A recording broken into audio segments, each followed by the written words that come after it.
27แล้วก็เดี๋ยวมันหลุดกับตรงนี้ก็คือไอตัวที่ยกขึ้นยกลงก็คือใช้ตัวนี้ตัวเดิมนะ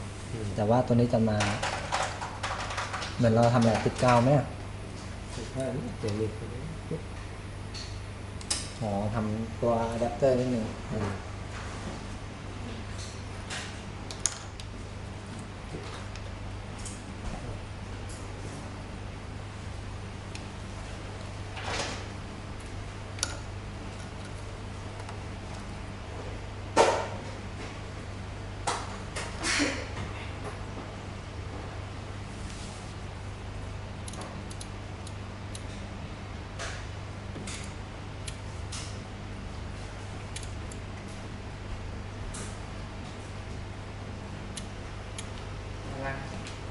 นี่เหมือนลุกขึ้นมันเปลี่ยนว่ะแต่ว่า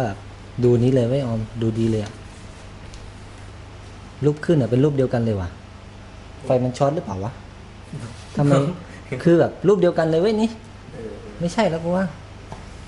เฮ้ยมันก็ต้องรูปเดียวกันเลยถ้าเกิดว่าถูกต้องไม่หรือว่าไฟมันช็อตหรือเปล่าแน่หนานะมันดูแบบว่าเหมือนกันเป๊ะเกินอะกูว่าโหดเกิน เนี่ยถึงมันเอาขึ้นไม่มีอะไรหายแล้วเหมือนเดิมแล้วตำแหน่งนี้มีผลนะเมื่อกี้มันเหมือนหรือว่าไฟมันลัดวงจรมาหรือเปล่าวะ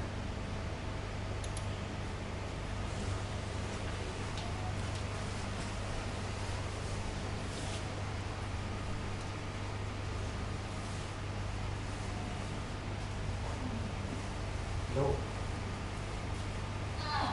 นั่งเลยนั่งนั่งอยู่